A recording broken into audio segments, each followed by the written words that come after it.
The following podcast uses words that lawyers don't use in court, even though they're thinking them.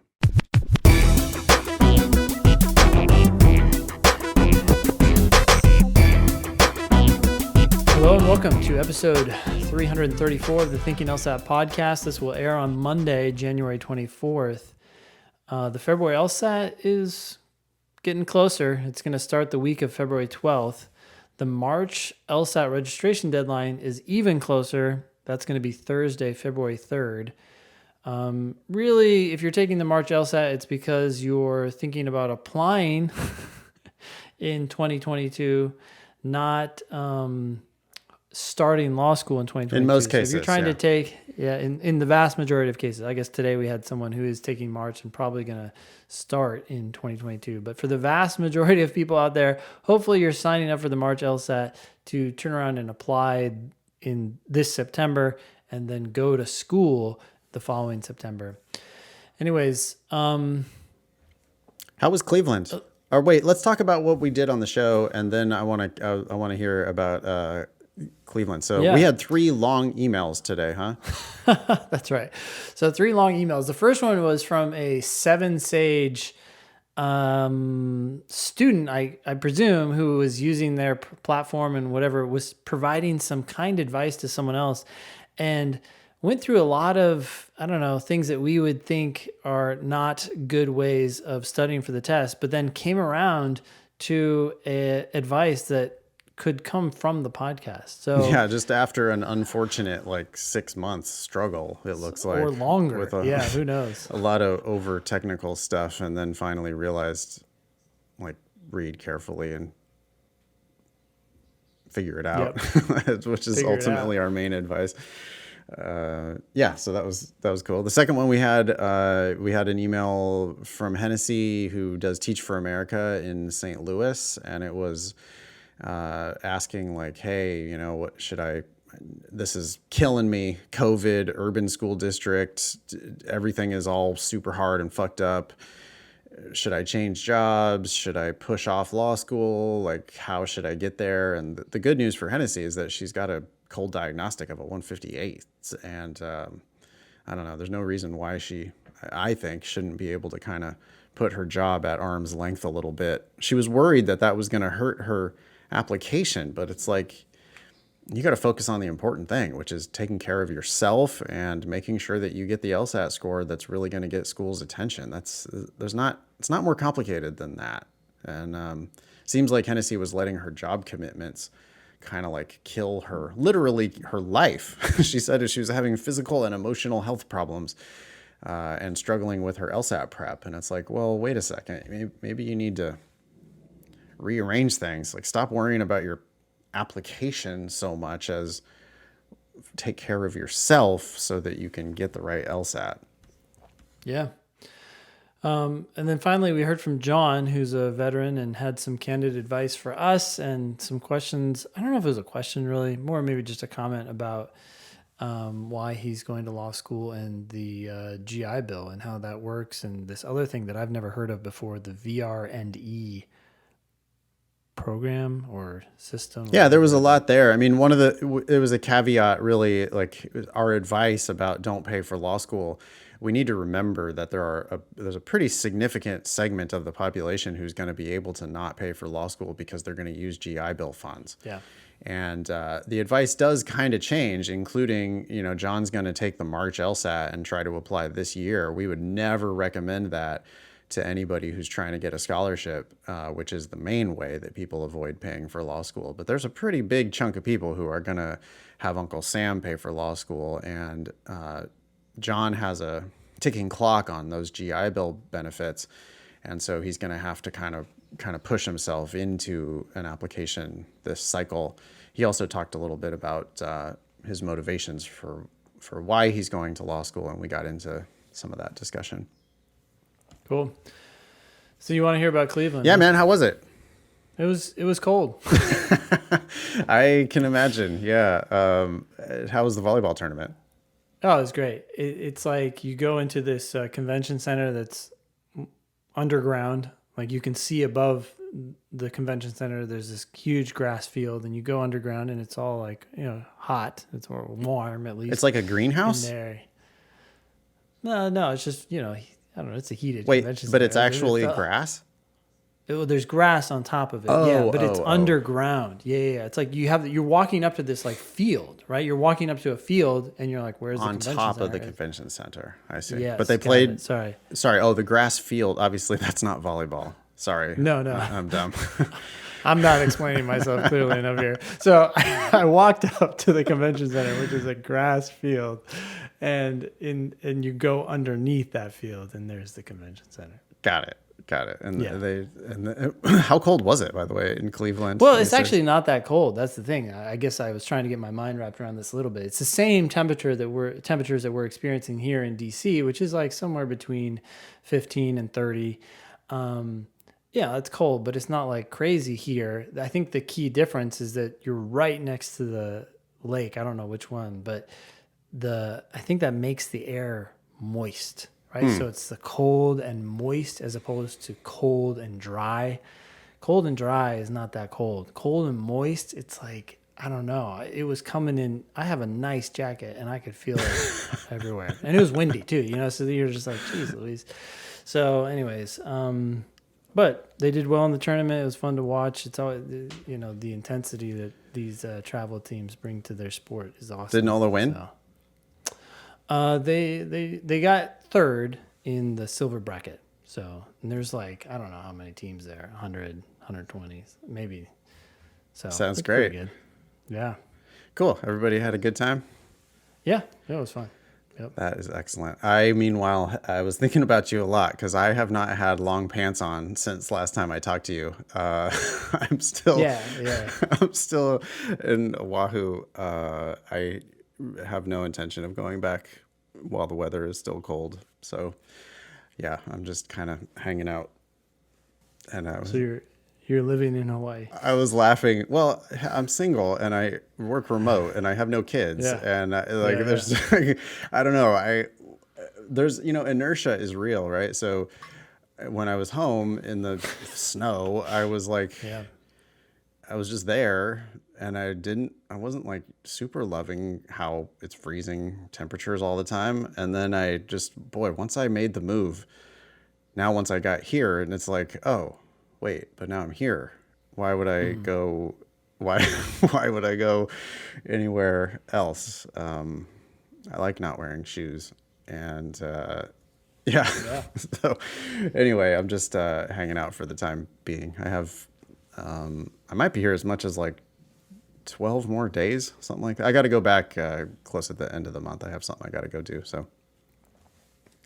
Okay. I won't be here forever. I'm not. It also, it is boring. Like I gotta say, it's especially these last few days. I've been kind of like on the north part of Oahu, and it's there's just nothing going on. There's nothing up here. It's like it's the beach, and that's it. And that's. Did you have any? Did you have any of the talking about boring, but maybe the opposite of boring? Did you have any waves from that volcano? The Tonga thing, and there was a warning. And that's it. There was no. It's been nothing but just perfect. It rains sometimes for 45 minutes in the afternoon. Wow. One every 4 days, but it's been like 79 degrees every day. It's like just it's paradise. It really is. That's awesome. Yeah, yeah, it's awesome. Okay, let's see. Oh. Let's do it. I'm still doing my study groups. And everybody should come and talk to me. It's every other Thursday at 4 p.m. Pacific, 7 p.m. Eastern. It's an open class where I lead a discussion that is focused on whatever the upcoming LSAT is. So right now it's the February 2022 LSAT study group. And people ask me questions like, should I sign up or should I withdraw or what should I do to prepare between now and then? I always have some brief prepared remarks, and then it's mostly just a group discussion. I also have helpers there who can answer questions in the chat and stuff when the group gets big. So I think it's very useful. Haven't heard any I've only heard positive feedback about it so far, and it's totally free. All you need is a Demon free account. So LSATdemon.com, sign up for a free account, and come hang out with me every other Thursday. There's also like ridiculous benefits to a Demon free account. Sure. Yeah, you get access to official LSAT questions that you can drill. You can do timed sections. You can then watch or read, or both, our explanations for those questions. So the second you get a free account, you can start learning the LSAT the way we want you to learn it, which is do a question, review it, and get the best possible explanation you can get. And if you don't understand it still, you can hit the ask button, even though you're just a free student, have a free account, and our ask team will get back to you. I think there's at least 3 weeks worth of content there.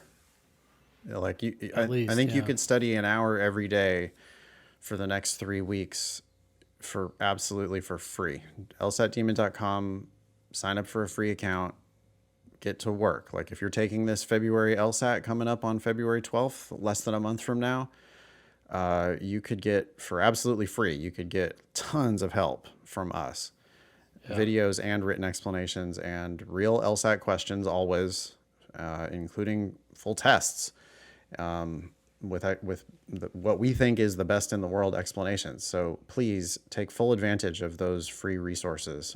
Khan sucks.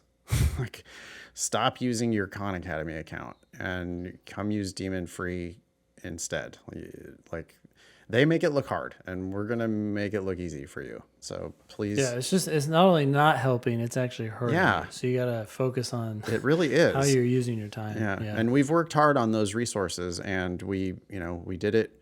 Yes, we did it for marketing, but we also did it because we want to help people who can't afford to pay for LSAT prep. So, we're glad that you listen to the podcast. We're glad that you like the podcast, but it's not like a substitute really for LSAT studying. That was one of our emails that we talked about today.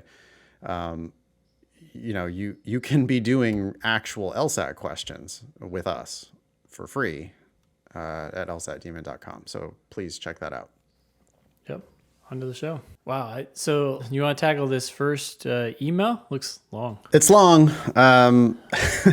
Y'all can do us a bit of a favor if you just you got to shorten it down a little bit. There's no way that any email needs to be this long. But anyway, it's a quote from a thing from Seven Sage, apparently. So it says, okay. This is from Katya, and it says, I was reading through this post, and I couldn't help but think of LSAT Demon when I got to the end of this particular comment and saw the highlighted part. But the whole post is, it's, one Seven Sage user to another, I guess. And it's here's a summary / recap of my logical reasoning journey. I started out at around -7. Mm-hmm. Phase 1, learn the basics. I started using the LSAT trainer. After about 3 months of studying, I switched to Seven Sage. I'm already skeptical because, if you started at -7 on LR, there's 25 questions in the section. So you're getting 18 of them right? You're doing well compared to most people. I don't see why you need 3 months of reading the LSAT trainer, which has advice we already fundamentally disagree with, including read the question before reading the passage. So, yeah, I don't love this plan. How much basics do you possibly need if you're getting 18 out of 25? There's a lot of things you already understand intuitively, and now you're going to kind of mess with that. And I think that's the biggest problem with these theoretical approaches, right? They take people who already basically get it.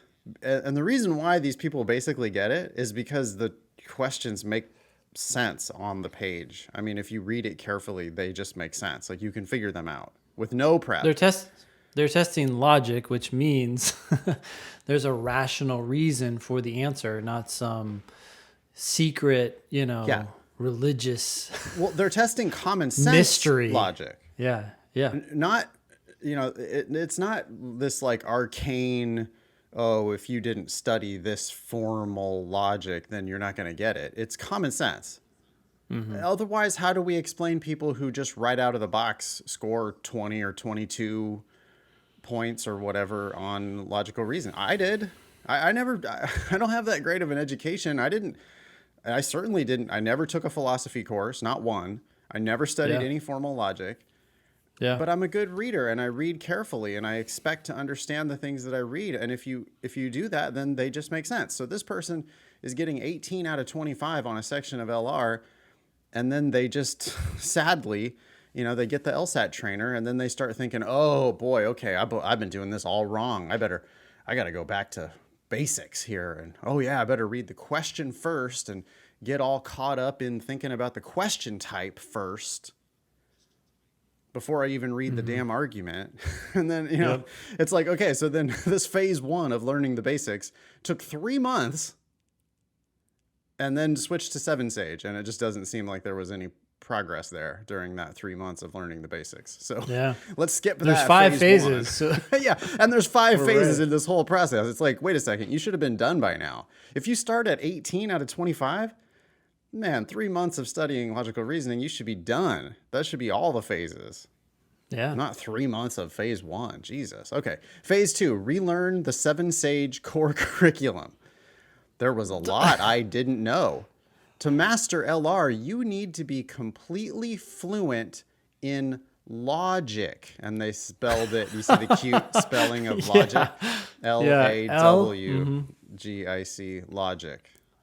Okay, funny. Cute. Cute. Probably useless, but cute. I'm at the point where I don't think twice about translating a sentence or doing a tricky negation. If you're not at that point yet, I'd recommend doing a deep dive again to refresh yourself. Like, okay, how fucking long is this going to take? I don't know.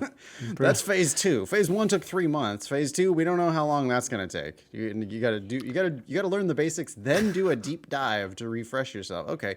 Phase 3. This is all for 7 points. I know. 7. Yeah. It's like, huh? Or you could have just studied one at a time, the ones that you were missing, and figured out why you were missing them instead of getting all formal with it. Phase 3, drill questions 1 through 15 timed. For those aiming above 170 plus, you should be able to finish the first 15 questions in 15 minutes. Wow, this advice just never dies. Yeah. Is it perpetuated by 7-Sage? Maybe Probably. It is. 10 questions in 10 minutes, 15 questions in 15 minutes. For all we know, you're going to start hearing 12 questions in 12 minutes. Some magic, thinking there. Never, ever do that, y'all. Do not time yourself on partial sections. Do not worry about managing your time. All this is going to do is force you to race the clock and make those, all you're doing is going to make the easier questions hard because you're focusing on time. Maybe you should accidentally do the first 15 questions in 15 minutes, but you should not set a goal of doing the first 15 questions in 15 minutes. If someone does it in 15 minutes, wow, congrats. But I would be surprised they might notice. You might glance up. But in theory, your timer should be off anyway. You should have the clock off. You shouldn't be looking at the timer. This is all so far just all bad advice. Yep. I started out being able to finish around 20 minutes. I just slowly moved the timer down each week until I got to around the 17-minute mark. For me, I'm comfortable with this benchmark because I actually find that my brain works a little faster on the harder questions. I think this is because I benefit from a warm-up. Some harder questions are faster because they're shorter, and if you understand them, they're not actually hard to you. So, boom. No, you just the LSAT is easy, faster. and the easy ones are easy. The medium ones are easy. Even the hard ones are easy. It doesn't surprise me. that you can get that you can go quickly sometimes through the harder ones. Absolutely. Also, there are easy ones in the last 10. I mean, it's not a linear thing where like every single question is harder than the one before it. On average, they get harder, yeah, but oh man, these poor people, like this is like so earnest, right? This is somebody who's just genuinely trying to help somebody else. Absolutely. And this is their experience and their singular experience, right? And they're taking away little lessons from this experience and sharing it with others, which is great. It's nice, but doesn't mean it's the best way. Ready for phase 4? Yep. Drill questions 16 through 25 untimed. Oddly specific. I don't know what's so special about the first 15. Right. Now people are going to have this weird fetish for like, okay, so 1 through 15, those are easy. And then 16 through 25, those are hard. Yep. I mean, on average, yeah, 16 through 25 is harder than 1 through 15. But on average, 13 through 25 is harder than 1 through 12. So like drawing the line on exactly number 15 doesn't make any sense. Anyway, this writer says, these are the harder questions. Focus on getting them right at first before putting on the time. If these are questions you're consistently missing them with time on won't do you any good to improve. But if that's the case, then that's also the case for questions 1 through 15. I mean, the thing we didn't say is how many of these questions are you missing in the first 15? You're doing the first 15 in 15 minutes, but you're missing a couple? That's not good. That's not good. That's not what we're looking for. Well, the weird thing is we're not even talking about, we're this middle ground, actually. We're not saying do things untimed or do them timed and try to finish them within a certain amount of time. We're saying do things timed, but practice not worrying about the time. So when this correspondent says missing them with the time, or not the correspondent, this generous person, this person trying to help someone else, says missing them with the time on won't do you any good to improve. Yeah, I agree. Missing questions isn't ideal, but doing them with the time on, even if you don't finish, is still good because you're getting good at letting go of that time, which is really hard for people. Yeah, people totally misunderstand the purpose of timing yourself. The purpose of timing yourself is so that you can learn to ignore the clock. It's not so that you can go faster or race the clock. It's just so that you can get used to it. Get used to the idea that you're a lawyer. Lawyers are careful. You're going to take your time and you're going to do good work. And if that means that, 5 o'clock comes and you're not done yet, well, guess what? Lawyers don't leave at 5 o'clock. And on the LSAT, I mean, it's okay if you run out of time because you've got to get them right. The ones that you do, you have to get them right. And this, so far, this hasn't said really anything about that until now when we get to the harder questions that weirdly it's saying, okay, so these ones you should drill untimed. But if you missed any of the earlier ones, then this whole plan is stupid. Which people are going to do if they try to go faster, if they try to force themselves to finish X questions in X minutes, then they're gonna miss questions.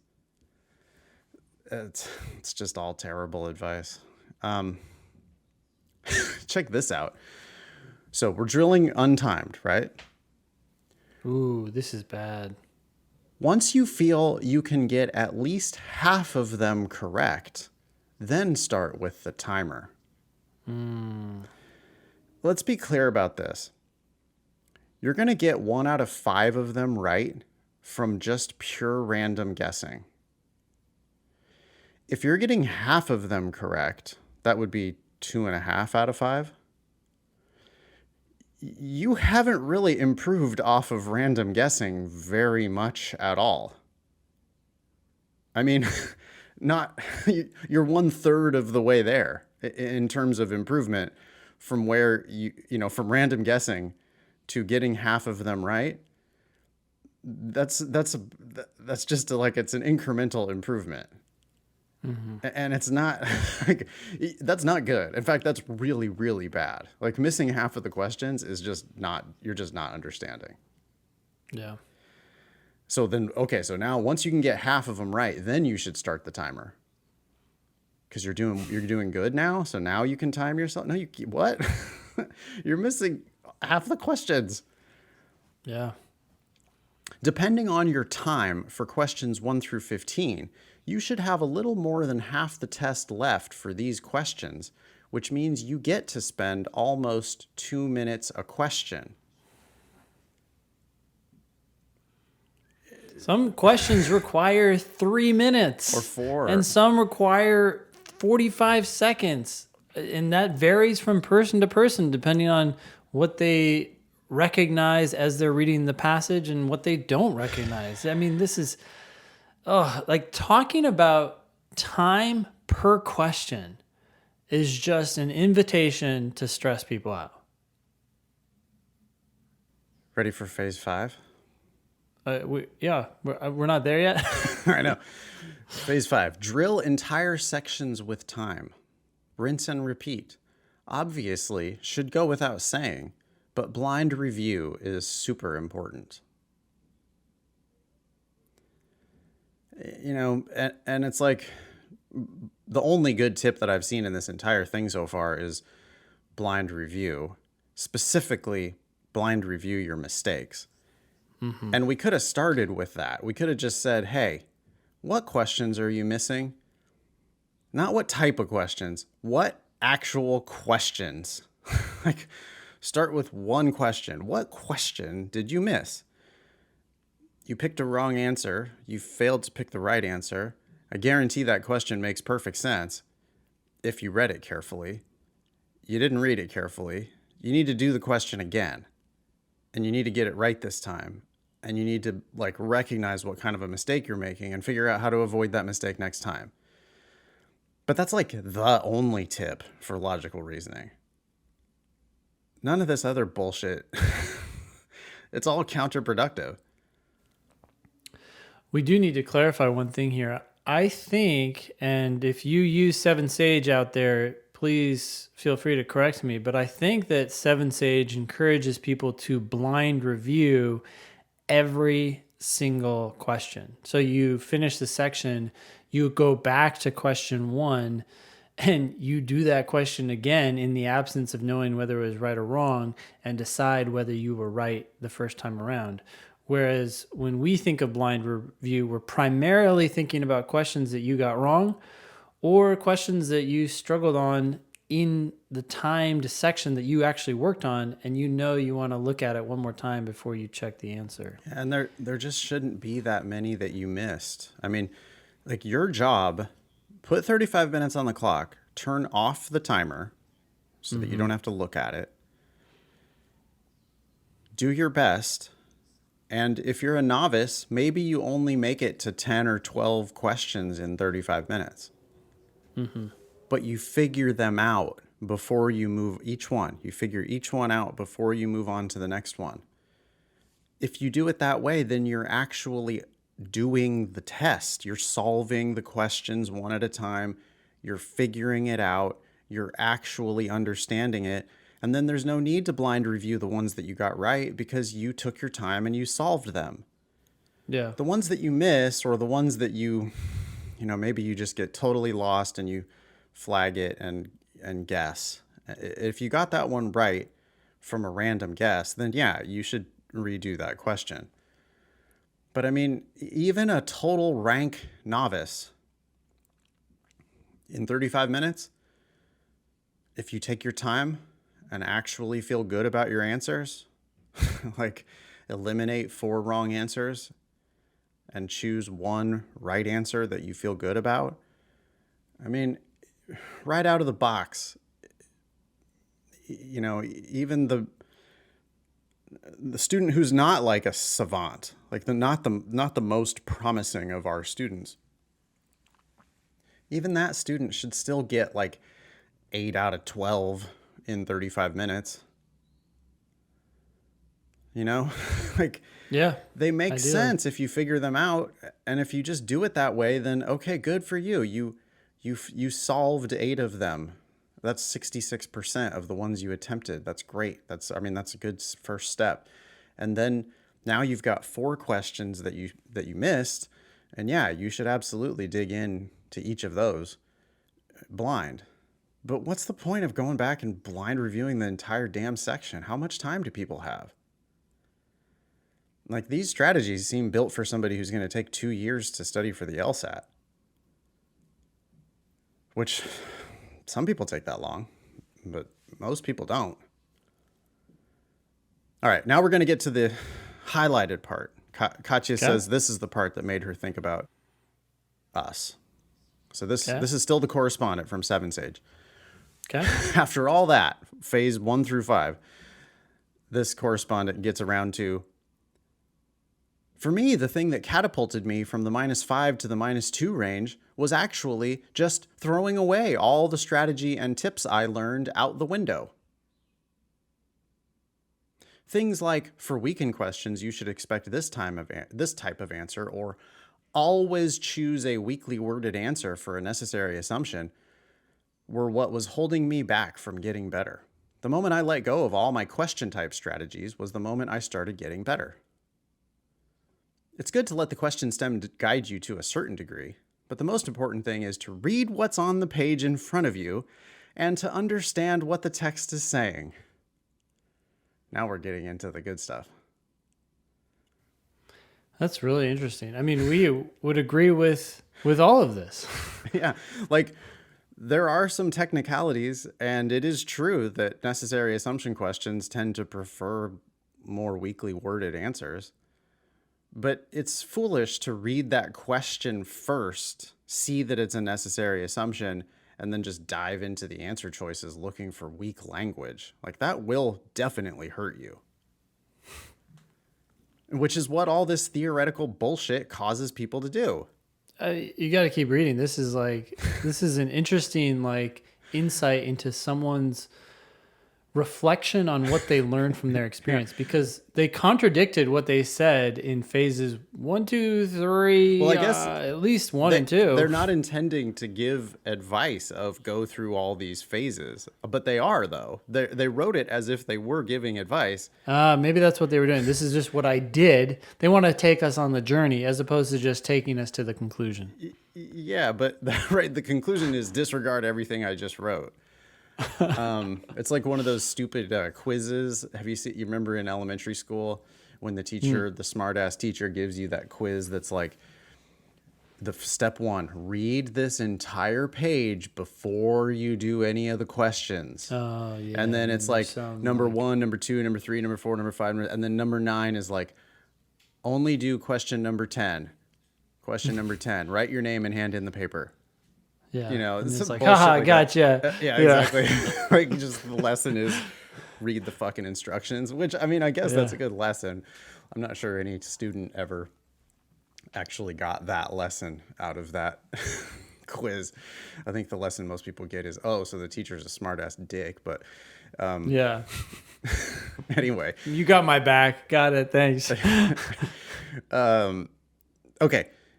So this 7 Sage post continues. There's an infinite amount of diversity in the written language, and hard and fast rules won't be able to help you for the questions that stray from what JY calls cookie cutter. JY is the 7 Sage guy. Yep. Once I understood the test makers are testing your ability to read and to reason, rather than your ability to employ testing strategies, I was much more able to adapt to specific question types. That's awesome. Yeah, that's why you shouldn't read the fucking question first. Like, if you read the question first and you immediately start spinning off into these like question type specific strategies, then you're like missing the big picture, which is, hey, let's read the argument and understand what they're saying and understand what's going on here and get the big picture. And the answer does have, I mean, the answer we choose has to answer the question, and question types can be helpful, but starting with that, it just leads you down this completely wrong path of an overly technical approach. Okay, so that continues. Additionally, I started doing all of my pre-work for the question before even looking at the answers. Yeah, no shit. The answer choices, 4 out of 5 of them are wrong. You can't look at the answers too quickly. I try to summarize the argument in my head and then have an idea of what I'm looking for before I look at the answers. Yeah, because you can predict the answer, like on logical reasoning, what, half the time? Yeah.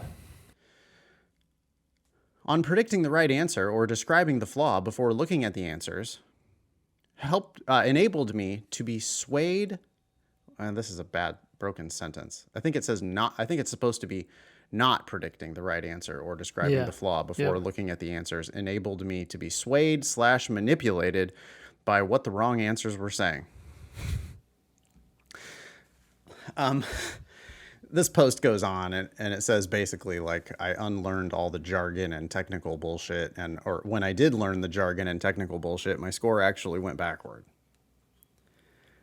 Yeah. Which is really like, that's what we're all about, is that the test makes perfect sense on its face if you read it carefully. Yep. And there will be some of the questions where a bit of technical, like a bit of theory, might help you to understand what the test makers are trying to do. But you don't need to like memorize definitions. You don't need to memorize, like if you're going in thinking, oh, let me memorize these tables of like answer choice strength or something. Yeah. It's just not about that. It's about answering the damn questions. It's not even like, you said you don't need to do that, but I would go further, and I'm sure you'd agree that you don't want to do that, because as soon as people start thinking about those things, then when they read the passage, that's what they're focused on, as opposed to what the passage is actually saying. You know that study where the guy dressed up in the gorilla suit walks through the basketball game, right? They're like playing basketball and they're like, hey, watch how many times the white team passes the ball to each other. And so people are doing that, and a gorilla dressed man walks through the game and people don't see the gorilla at all. Yep. And then, so anyways, my point is that when you're asked to focus on something, you start focusing on something. And so when we start talking about these definitions and whatever it is that, these books are laying out, people can't even stop themselves from seeing those things so prominently in the argument that they actually miss the gorilla, which is the problem in the argument, right? There's some problem in the argument, and they're not trying to understand it. Instead, they're focusing on these terms. I've never thought about it this way before, but that's, again, with reading the question first, is exactly that. It's inviting you to focus on something other than what you really need to focus on. You're counting how many times the white team passed the ball, and you fail to catch the like giant gorilla in the argument. Like there's some glaring flaw or some just huge hole, but you're like, no, because I'm looking for a necessary assumption, which is the one that if it's false, then the argument will fail. And I'm trying to negate the necessary assumption of the what. It's like, okay, but did you read the damn argument? Because it doesn't fucking make sense. And like the reason why the argument doesn't make sense is the answer to the question. Almost always on logical reasoning. Yep. And if it turns out that there's no argument, well, you recognize that as well. And then you're primed to say, well, I bet they're going to ask me for what must be true. And lo and behold, they just did, or they do something else. But it's you're anticipating where the test is going based on your solid understanding of what you just read. Or it's a good argument. Like it's a good argument. And you're like, wow, that's legit. Okay. Yeah. What are they going to do now? The argument Parallel actually reasoning? Makes sense 1 out of 10. 1 out of 10 times or something. But if it does make sense, then you have to recognize that the argument actually made sense this time. Yeah. But you got to be looking for the gorilla first. If you just said, like, you could take kindergartners and you could say, hey, watch this basketball game and tell me what happens. Right? If that was the instruction. They'd be raising their hands. The kindergartners like, would be like, gosh, that was a gorilla in the game. Yeah. But if you ask college students to count the number of passes, how many times does the white team pass the ball or whatever, then like educated, smart adult people will not catch the gorilla. Boy, I feel like we beat a dead horse about this, but the question first thing on logical reasoning is a big indicator of an overly theoretical, technical approach that is going to distract you and confuse you and waste your time. And so that's like our poster child for shit you shouldn't do. Since that's our poster child for shit you shouldn't do, when we hear people teach read the question first, it's pretty easy to just go ahead and throw out the bathwater and the baby there. It's like, okay, let's start over. Yeah. Because that ain't good. If they're teaching you to read the question first, that is not, they're teaching you all sorts of other bullshit that's not good. Yeah. Okay. Anyway, thank you, Katya, for writing in. Appreciate you sharing that. Boy, it sounds like that poster on Seven Sage, like they finally got there. They got there despite, it sounds like, getting advice to the contrary. So what does that say about the discovery, right? When you say, hey, this is the path I want you to follow, and they go down that path, and then they're like, wait a sec, I actually think this path is better. It really kind of says something about the original advice, right? Like it's not like you're favoring that advice because you were biased by it or biased to it because it was given to you first, right? You actually came to it yourself. Yeah, anyway. It's just a shame that this person and so many other people have to get there by this long, painful, convoluted process, Like, we talk to people all the time who scored 160 on their first practice test, then did Kaplan for 4 months and scored 155. Mm-hmm. And it's like, oh man, I'm so sorry because you learned a bunch of garbage. Yeah. That, I mean, it's not just that it doesn't help. It can actually take the most promising, most talented candidates and turn them, and cause them all kinds of misery. Yeah. All right, you ready for this next one from Hennessy from Oklahoma? Hennessy, let's do this. Ben, Nathan, and Demon Team. I've been listening to the podcast since November 2021, and I'm a huge fan. Even when I'm not able to study, I feel like listening to the podcast is almost an equally valuable use of my time. All right, cool. Be careful. We have heard from people who only listened to the podcast and improved their LSAT. That seems like kind of miraculous. I mean, but I guess, to the extent that we just constantly preach, slow down, be careful, read the questions. They make perfect sense. Take your time, practice. Yeah. Figure them out. I guess that is really the most valuable thing that we can teach, and we give it away for free. So I just, I don't want people to fall into the trap of, efficiency. Like about a year ago, maybe I had started a little meditation practice, and I was pretty consistent about meditating every day for 10 minutes. And, then one day I was in a rush or something, and I decided, oh, well, I'm driving. I'm going to put this meditation on while I'm in the car. Because, there are meditations that you can do with your eyes open, and sure. And I was like, okay, so I'll just do this meditation while I'm, in the car or whatever. And then once I did that one day, then I started cutting the corner, and I'll meditate while I'm walking to the grocery store, or I'll meditate again while I'm in the car, or I'll meditate while I'm doing chores or whatever. And it's like, you're using it as an excuse to not sit down and really study. If you're listening to the podcast, then you're not sitting there doing an actual LSAT question. Yeah. And there's really no substitute for that. So we appreciate you, Hennessy. But don't think that you're going to just listen to the podcast for entertainment and not sit down and actually do the work. And yeah, she isn't saying that exactly, but I see what you're saying. Like, watch out for that trap. Yeah. She does say, even when I'm not able to study, I will say, I mean, to toot our own horn, I do think that there is some power in listening to the podcast over and over again, even though we repeat ourselves, if nothing more to just increase that mindset, right? Like, stop giving the test so much respect.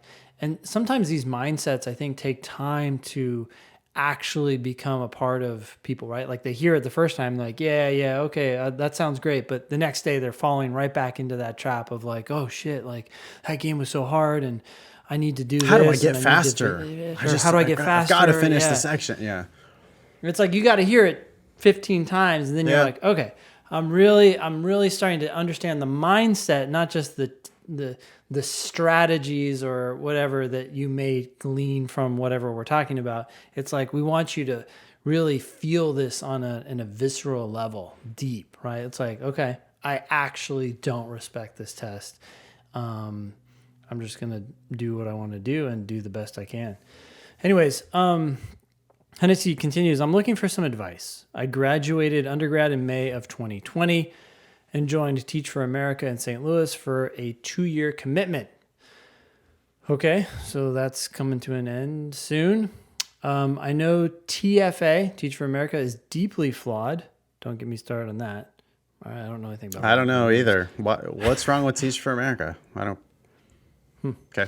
I started teaching elementary school in August of 2020. I was transferred to another school district for the 2021 to 2022 school year. My current plan is to continue teaching elementary school for 1 more year, okay, through 2023, and apply for the fall 2023 admission to law school. Here's my dilemma. Teaching might be the death of me. I love my students in the new school district, but this is hard. I was a first-year teacher during COVID in an urban school district in a city with an especially flawed public education system. Between the hours I worked and the physical and emotional toll that teaching takes on me, I feel spent. I'm struggling to consistently study for the LSAT to be on track to apply for fall 2023. And let's see. Oh, wow. She says, my cold diagnostic was a 158 and I'm shooting for a 172. Should be doable. Yes, too specific, but 14-point improvement. I mean, 158 is a great diagnostic. That's incredible. Cold diagnostic of 158 is awesome. You should be at 165 like almost overnight. And then from there, it's a matter of like getting 6 or 7 more questions. Probably just need to perfect your logic games. That's not a super uphill battle. Yeah. So Hennessy continues, I've considered switching to a less all-consuming job that will allow me to focus on my law school applications to apply for fall 2024 admission instead. Wait, what? That doesn't make sense. Okay. I mean, you need to have your applications in fall of 2022 if you want to start law school in fall of 2023. Between now and September of 2022, they're going to offer the LSAT 6 times. I get it that your job is hard, but study for an hour a day. I mean, maybe you can half-ass it like everybody else in your especially flawed public education system. I mean, I know you don't want to do that, but like you're there fighting the good fight. Like you're not going to solve that problem all by yourself. If you did a high quality hour every day, I think you could get there in time. And if you're going to switch jobs, this is the part that really doesn't make any sense. I'm considering switching jobs that would allow me to focus on my law school applications to apply for fall 2024 admission? Wait, what? Seems like... Well, I think, yeah. It sounds to me like she has two solutions, right? One is to go to an easier job and then allow her to focus on her applications it's just a and bad apply. sentence. Yeah, maybe. Or she's like combining the solutions together. Another solution is to finish out her term and then apply in 2024 or apply in 2023 for 2024. But I mean, I don't know if any of this matters because she says, I'm very hesitant to do this because I initially intended to teach for 2 years and I have already extended it to 3 when my initial plan was to go to law school immediately after undergrad. Yeah, but that doesn't, who cares? See, yeah, none of this matters. I was just going to finish it out. I was talking to my class about this the other night. I sometimes struggle when plans change. It's hard for me to change plans sometimes. I don't know why, but I have this thing where like if I had a plan and then I have to change that plan, I just feel discomfort. I don't like it. I don't know why. But there's just like this sunk cost fallacy going on there, right? Where it's like, yeah, that was your plan, but that plan doesn't work anymore. So you're going to have to do a different plan.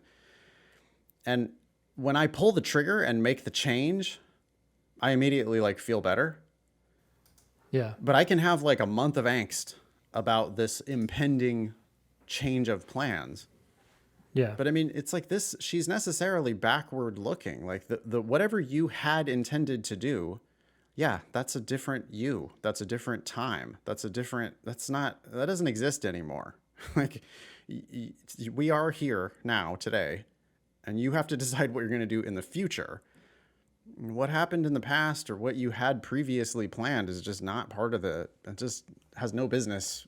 That's not part of your analysis if you're thinking about this clearly. Sure. She continues, I'm wondering what that switch in careers would do to my law school applications. Who cares? Nothing.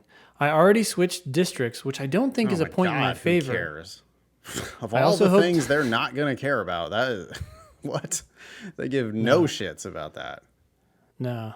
Yeah, I also hope to write about my time as a teacher in my personal statement, which could be tricky if I change jobs now. No. Okay, so what? Here's I think what this is like just reflective of or an example of something that everyone seems to struggle with.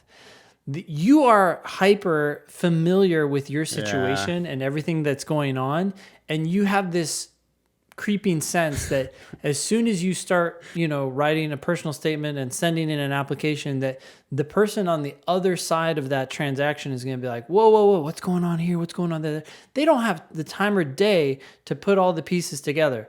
They're just going to look at your personal statement. They're going to look at one vignette or maybe 2 from your life, and they're going to try to decide whether you are a kick-ass potential attorney or just someone who's lost and mildly confused about the point of this application. That's it. They're not going to put all this stuff together. Yeah. No one should worry about their personal statement. It's not a confessional. The personal statement is your best snapshot. It's the one, it's not your whole fucking camera roll. It's the one that you're going to put on Tinder. It's like the one good one. Like I was gonna say Instagram, but yeah, Tinder or whatever.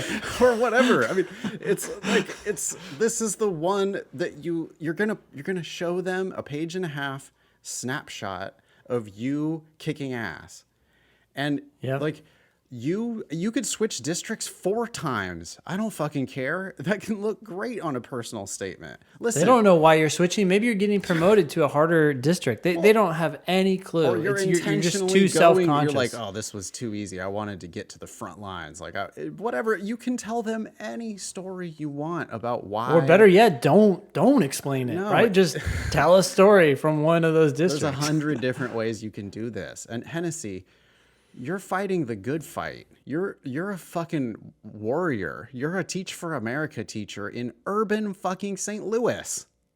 Like the fact that Teach for America is flawed and the fact that St. Louis is fucked up and urban St. Louis school district is fucked up, that's nothing but good for you. You can craft this personal statement in infinite different ways that make you look like a badass.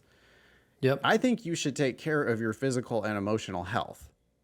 I think that you should put LSAT studying first because that's the thing that's really going to matter for law school admissions. You should stop worrying about your personal statement and stop worrying about your resume and stop like they don't care that you switch districts. They don't care that you switch jobs.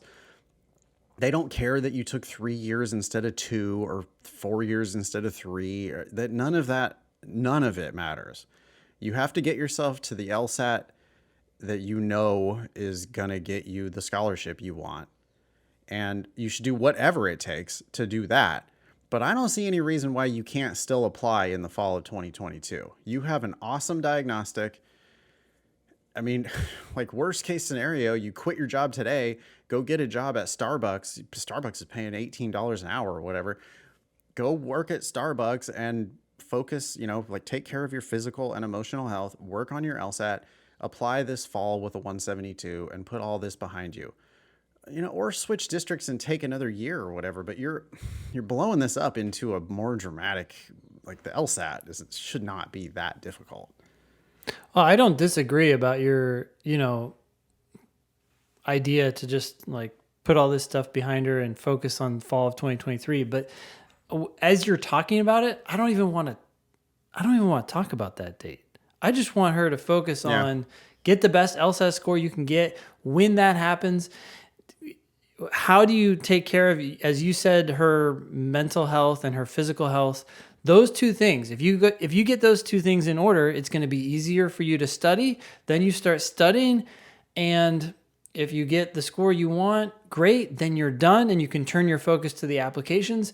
If you don't have it yet, then just keep working on it. It's like goal 1, take care of your mental and physical health. Goal number 2, get the best LSAT score you can get. Goal number 3, we can worry about that once you've taken care of those first 2 goals. It's really like you're focusing on goal 1 and a little bit on goal 2, and then that's it. That's all you have to worry about. You got to protect the asset firt. The asset is you, Hennessy, and you're specifically complaining about your physical and emotional health. You got to fix that. Like you have to do that first. Put the mask on yourself first before trying to care for others. And like on the plane, yeah. I mean, you're not gonna fucking fix COVID. You're not gonna fix Teach for America. You're not gonna fix St. Louis. Like that, you're not. I mean, you're doing your part, which is great. But like, I think you probably, because you want to go to law school, it seems like you want to contribute to society in a different way. And the best way you can do that at this point is to focus on your health so that you can get the LSAT you need. And then all this other shit just doesn't, like that can all come later. I mean, and we're not even saying this, by the way, to be selfish. Like some people might hear this and be like, oh, take care of yourself. Like, what about taking care of other people? You're taking care of yourself so you can take care of other people and whatever goals you have in your life. Yeah, the purpose of putting the mask on first is so that you can save your baby. Yeah. But if you put the mask on the baby first, you're both going to die. Yep. So you put the mask on you first because you're the capable adult person. Then you put the mask on the baby and hopefully try to save both of you. I mean, I wonder if there's a sabbatical, Hennessy, just a random idea, but like, or COVID. Like, what if you just say, nope, I'm tapping out. Fuck it. I'm done. I'm not doing this. Like, what if you just say, I'm not coming to work for 3 months? Because, I mean, I'm not saying you should do that. I'm just saying, is that a possibility? Because in 3 months, you could very likely be in the 170s. Yeah. I mean, my inclination is to, or my preference is to look at whatever you've explicitly committed to and maybe finishing out that commitment. And then to the extent you've actually committed to it and then doing whatever's next. I guess, but I we are talking about Teach for America here, which I don't really know anything about Teach for America. I do know that young people, I mean, like law firms, for example, are going to get you to make these wild commitments. Mm-hmm. Like you're committing that you're going to work there for 2 years or whatever. Come on. Like they have no commitment to you to keep you around for 2 years. If Yeah. if there was like an economic crisis or whatever, or they lost business for whatever reason, they would let you go in a heartbeat. They'd give Yeah. you severance, they'd get 3 weeks pay or whatever, and you'd be gone. And Yeah. so you have to take care of yourself. You can't ruin your physical and emotional health for 2 years just because you made that commitment. I don't care. Well, I feel like she's already done with that commitment. I guess I'm looking at like, okay, how can you exit respectfully, but still, presumably as quickly as possible? Because I don't see how you can take care of yourself in this position. It sounds awful. I mean, you said you called Teach for America deeply flawed. Then you called your actual city especially flawed in their public education system. Mm-hmm. Maybe you just shouldn't be there. Yeah. Maybe you're not actually helping. You're trying to help, Yeah. but maybe this is a system that can't be helped. And I don't know that that's the case. You're the one who's telling me how flawed it is. I'm just saying, like, you don't have to be there. There's a, in the multiverse, there's a scenario where you don't go to work tomorrow. Yeah. And it's not going to be the end of your life. It's not the end of your law school path. You literally don't show up. So what? You're still going to go to law school for free. So I'm encouraging you to take care of you. Yeah. Goal 1, take care of you. Goal 2, take care of your LSAT score. I don't really even want to think about anything else at that point. Take care of those goals, and then you can look to decide what to do next. That's what I would say. Anything else? There's a last paragraph, I guess. Oh, okay. She writes, I know you won't want to recommend to me if I should change jobs or not. That's a wild question to ask 2 podcasters who don't know me. Nah, quit your fucking job. Everybody, quit your job. No, seriously. Like, it is totally fine. You could quit your job today. That will not hurt your law school applications. I'm not telling you to do it, but I am giving you permission to do it. Like, if you're worried, oh no, because that's going to look bad on my personal statement. What? You get to write your personal statement. Yep. Oh no, that's going to look bad on my resume. Yeah, okay. That's the 5th most important thing in your law school application. Take care of your physical health. Take care of your emotional health. Get 2 more LSAT points. And then the world's best resume no longer matters. Yep. All right. She concludes, thanks for your time in creating the demon. Y'all rock. Likewise, Hennessy, thanks for listening. You want to take this next one from, looks like John. This is from John. It says, hey guys, I'm listening to your podcast for the first time tonight, and I stumbled upon some things that have hit very close. The first was about applying to law school in Tennessee with a criminal record, that is. And the second was about another John who was asking about veterans benefits. I think I could clear up a lot of this because veterans benefits are tricky, and I am in a very similar position right now. I think I have some good info you could offer veterans. I am not sure if you've covered this before, though. I took away that there was a strong urge from you guys to insist people don't pay for law school, but I still got a sense that you discourage a lot of people from even going to law school in general. You got that right. You got that right, John. That's because it sucks. It's not a sense. It's a reality. Yeah. And it's not just that law school sucks. It does. But it's that legal practice sucks. And it's you got to be the right, exact, special type of crazy person. And some of my best friends fit that description, but most people don't. And I would say, over 50% of the people that I talk to on a daily basis, in my opinion, should not go to law school. I guess first I'll let you know about myself. I'm a 41-year-old veteran, a felon, high school dropout, drug addict, first-generation college graduate, and organ transplant recipient. I'm assuming the felony and the drug addiction are in the past. Here's some info. Don't tell the admissions committee about yourself in the same way. Yeah, I mean, you are going to have to acknowledge all of these things on the application. Well, not drug addiction probably, but felon. Yeah, I Mm-hmm. mean that's like part of your criminal record. You're going to have to Yeah. acknowledge that. Organ transplant recipient. That one is like, okay, well, why is that But why? relevant? It's not Yeah. relevant. Yeah. Okay, veterans benefits. I did my undergrad in finance at the University of Tennessee and had no intentions of going to law school because I didn't want the debt. I was going to school under the post 9/11 GI Bill, Chapter 33, which pays 100% tuition and a book and supplies stipend on top of a substantial housing allowance while you're attending school. Okay, that's a good deal. So John, after dropping out of high school and having all these problems, he then much later under the GI Bill goes back and gets a bachelor's in finance and doesn't have to pay. That's great. Okay. This benefit only lasted 36 months, and since I changed my degree, I wasn't going to have enough GI Bill benefit to finish my bachelor's.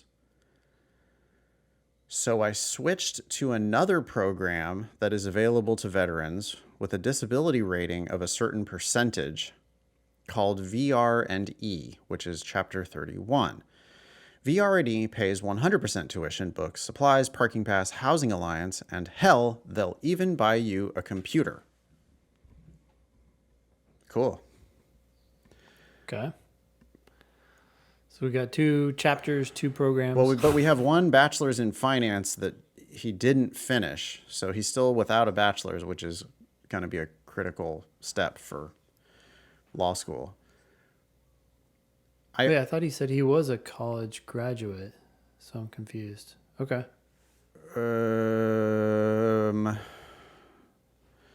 First generation college graduate. Yeah, so I guess he eventually did. But at this point in his story, he has not yet graduated. I'm just trying to follow the steps.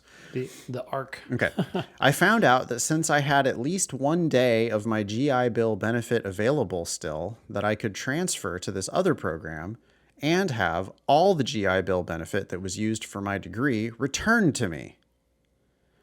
Wow, that's a bad use of Uncle Sam's money. I mean, good for John for taking advantage of the program, but like if you get all the way up to almost graduating and then you're just like, nope, I'm going to switch to this other program. Give me all that money back. But I mean, it's like, Uncle Sam doesn't get that money back, right? Like that money went to the school. Does that actually work that way? Okay. I don't know. It's not surprising to me that this, program would be subject to people taking full advantage of it. Not saying that in a bad way, just saying that's a lot of money that the, government is paying out for not getting John his degree yet. Weird that you can stop one day short and get 100% reimbursement of all those funds, but that's the game, I guess. Essentially, VR&E paid for my bachelor's, and now I have almost all of my GI Bill available to me again. Yeah, see, that's the weird thing. So John was able to go like all the way almost up to graduation and then get all that money. And he's going to be able to do that again. Still got the GI Bill is what he's saying, because this other program paid for his bachelor's. Got it. The only issue I have now is that it has to be used before June of 2025. Veterans who got out before 2013 have to use their benefit within 15 years or it expires. Veterans after 2013, if you got out after 2013, you don't have that restriction, but John apparently does. Okay. Unfortunately for me, I was going to school while I was on dialysis and during my transplant, then had to take 2 semesters on Zoom U, and it really impacted my GPA. Any thoughts about that part? Sounds like, sorry, John. It just feels like you're deflecting the responsibility for your low GPA to these external factors, Zoom U and so forth. Yeah, I just wouldn't share that information. I mean, the dialysis and the transplant stuff, like I don't think that's not helping your case in anybody's mind. It's just like an excuse for, you're like making excuses for things that I don't even know what we're making an excuse for. I really dislike, especially these days, people blaming bad grades on Zoom. The reality is that much of law school these days is taught on Zoom. And it probably will be for the foreseeable future. You're highlighting a deficiency in your ability to cope with challenges. That's all. Like, I don't care what the excuse is, whether it's Zoom U or whatnot. It's like, oh, my GPA suffered because of this. It's like, well, all right. You're making yourself sound like an old person kind of too. Like, I'm older than you by 5 years, John. But like, when I hear people complain about Zoom, I'm like, okay, all right. So, it's like, I don't know, get off my lawn type of shit. What's wrong with Zoom? It's the reality of 2022. So, yep. What? I don't think you got bad grades because how is it that Zoom led to bad grades? Explain that to me. Zoom caused you to get bad grades because what? Like, because the next step there is like, well, I had a hard time focusing when I was sitting at home watching the classes. Okay, so you had a hard time focusing on a teleconference? That's not a feather in your cap. Like, that's not going to help. I mean, what do you think law school is going to be? What do you think legal practice is going to be? Like, they do straight up court online now. So I like that. It's like, again, it's just like, I appreciate John is like sharing everything, but you want to just be careful who you're sharing this stuff with, because if any of this makes it into the law school application, I just think it ends up being red flags. Yeah. We see far too many excuses on law school applications, right? Or on people send us drafts of personal statements and stuff that have like 10 excuses. Mm-hmm. And they do not have the effect that you think they have on your reader. Yeah. Okay. I am now in a rush. I know you guys love this. To get into UT, that's University of Tennessee, for 2022. So I'll be taking the LSAT in March and hoping for a good score on my first attempt. I've been spending the last 2 months learning the exam and practicing old exams. Hopefully this works out. Now, the reason why, John has a concrete reason why he's rushing here. He's trying to get the money. He wants he has to be done with his GI Bill funds. What did he say? By 2025. So if he starts in 2022, then he'll be able to graduate 3 years, and he'll be able to graduate and use all that GI money. So I get it. That does totally make sense. It's another way to go for free. Exactly. It's another way not to pay for law school. Yep. You guys talked a bit about, quote, why would you want to do that? Exclamation point, question mark, exclamation point. Regarding becoming a lawyer and going to law school. So now this is, we're now shifting gears into like motivations for why going we're to law school. I mean, the truth is, I just don't care. I don't care. Like, I can help you get in. I can help you go for free. I can try to talk you out of paying for law school. But like, your motivations for going to law school, that's your life. I don't, it's not. Well, I guess I do care to the extent that they're bad, and they tend to be bad ideas most of the time, right? Bad reasons. Yeah. And so it's like, hey, like, think about that again. Like, is your reason I guess you want to do this kind of stuff? If you're asking me my opinion, then sure. But like, otherwise, I don't know. I'm just not. I don't think that law school is a very good idea for most people. Whatever your motivations are, that's your motivations. I mean, I don't know. Anyway, So John says, my father was in and out of the system my whole life. I never really knew him, and he ended up killing himself after he got out of a prison stint for a bank robbery. Jeez. I've read his letters, and I used to dismiss his claims about how bad the system was and how hard he was trying. But then I got busted with felony drug possession and experienced it for myself. Go ahead and leave all this out of your application to law school. They do not want to hear you complaining about the system They don't want to hear about, sad story. Like you want to put your best foot forward, and your dad's suicide is tragic, and it's just probably not the thing to share, in my opinion. Agreed. Luckily, I had veterans programs and benefits to help me, or else I'd be in this system too, and maybe I can help one person navigate the bullshit. So John wants to be a criminal defense attorney or a prisoner's advocate of some sort. That's great. Cool. That is very, that's fighting the good fight right there. That's some hard ass, discouraging work. I'm sure it is extremely rewarding in the cases where you actually do get to help somebody. Everyone has their own motivations, and for me, you guys came off pretty condescending as a first-time listener. Maybe it's not the case, but I got that feeling listening to a few replies to questions, and I think it's unfair for you guys to question people's motives or desire to attend. I think if you want to tell them to not go, if you're going to take on an impossible to repay debt, that's fine, but you should probably distinguish between the two. Okay, that's fair. I mean, I'm fully willing to own that. Like, if I do not want to be condescending. You've got motivations, John, for going to law school, and that's great. I really hope you don't pay.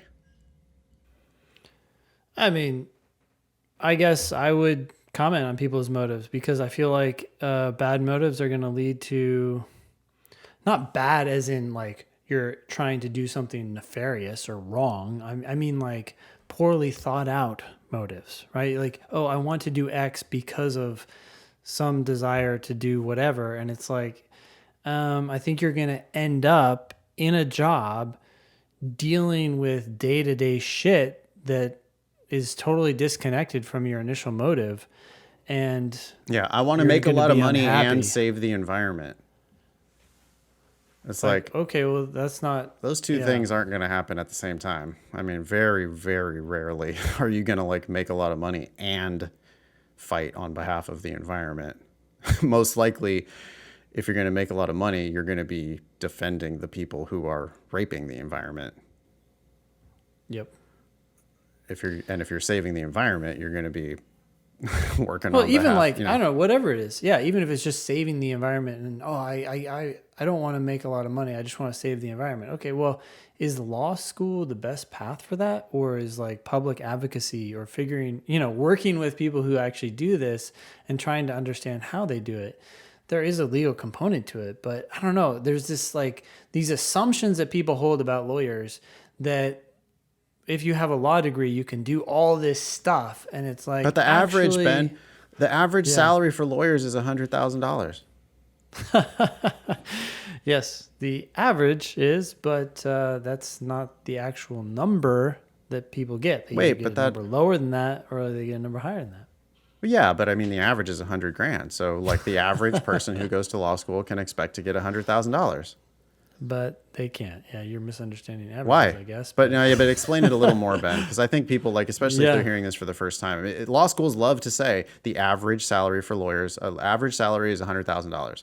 What's wrong with that as a metric? Well, okay. So a very, very simple number would be like you have two people exiting law school. You have Joe, who goes and makes $50,000 or 60, let's just keep it $50,000. And then Sarah, who leaves and goes to a big firm and makes $150,000. Yeah, but you know what, Ben? The starting salary at the big firms these days is actually like $200,000.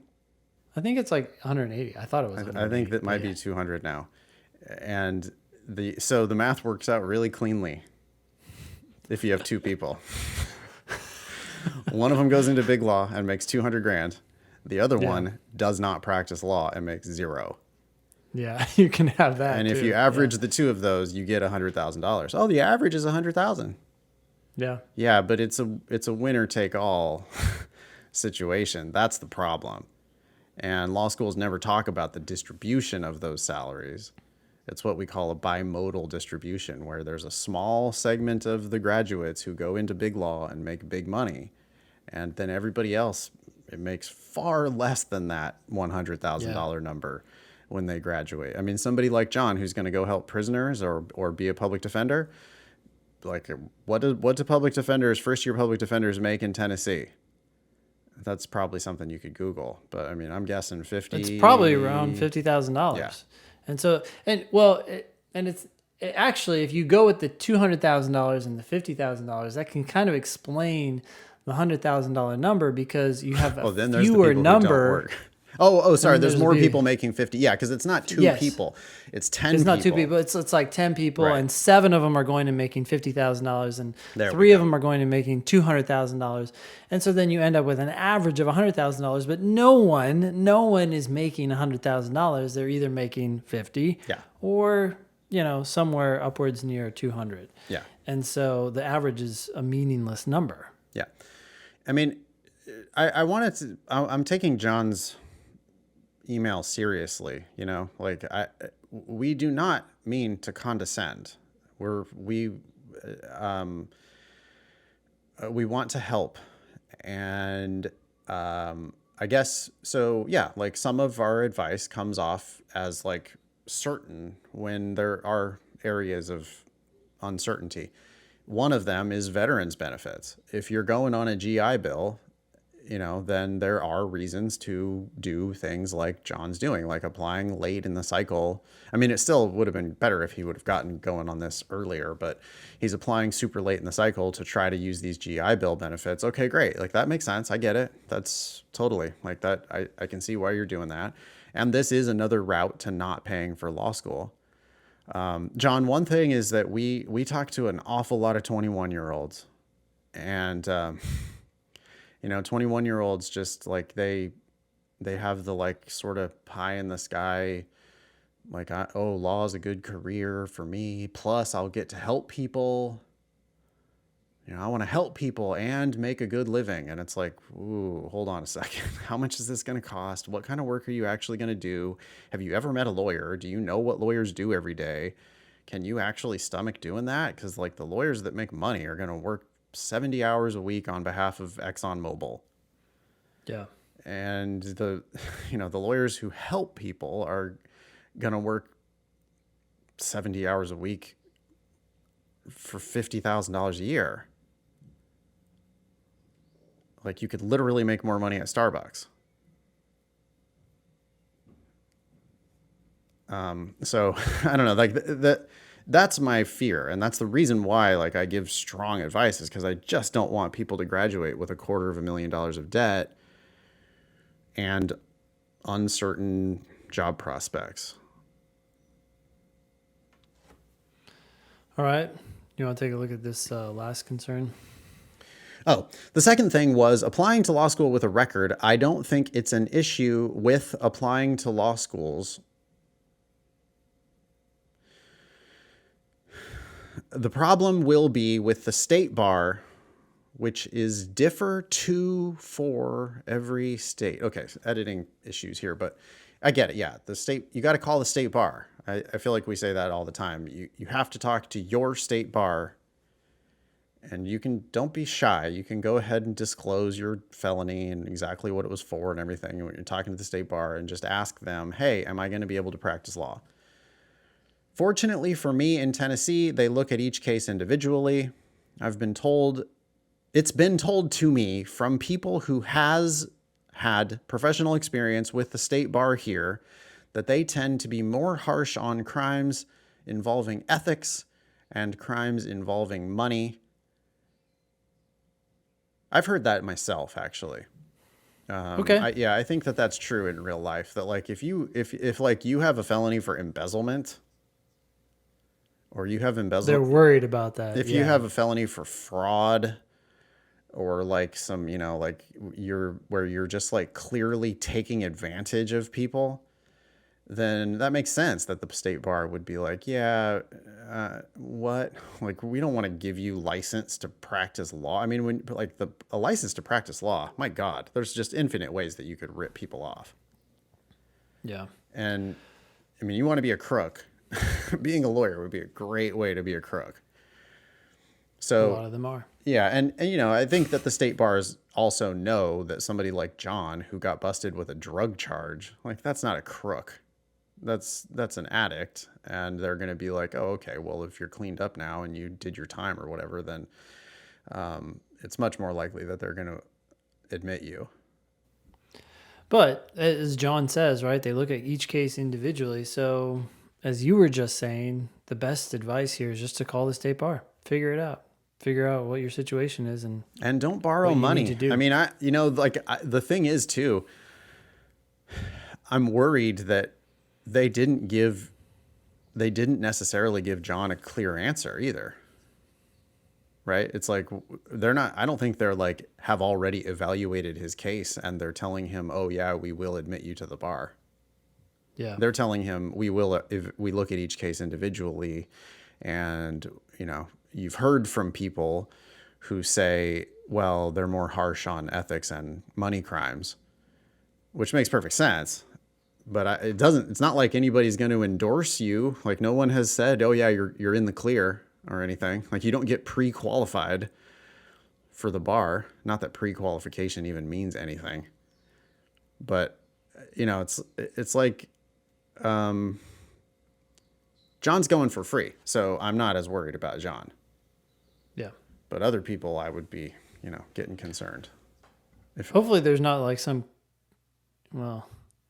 going for free. I wonder what the conditions are. Just make sure you understand them all, right? So that your benefits don't get revoked for some random reason. But other than that, yeah, you're protecting yourself quite a bit by not paying. As long as you don't pay, yeah. Like be careful about what you sign. Look at the fine print for everything all these documents. This is the beginning of your legal career. You should read these documents and know what you're signing up for. But if you've got GI Bill money that's going to pay for this endeavor, then awesome, more power to you. And if you want to go fight on behalf of prisoners, that is awesome. And I totally respect that. And good luck. Yeah, good. Best of luck to you. That is certainly fighting the good fight. Let us know what we can do to help. Yeah, and thanks for writing in and telling us what you think. If you want to be LSAT famous like John and everyone else on the show today, email us at help@thinkinglsat.com. If you have questions about LSAT Demon, email help@lsatdemon.com. You can also check out our daily podcast, LSAT Demon Daily. That was episode 334 of the Thinking LSAT podcast. Thanks all y'all for listening. Nice knowing you. Don't pay for law school.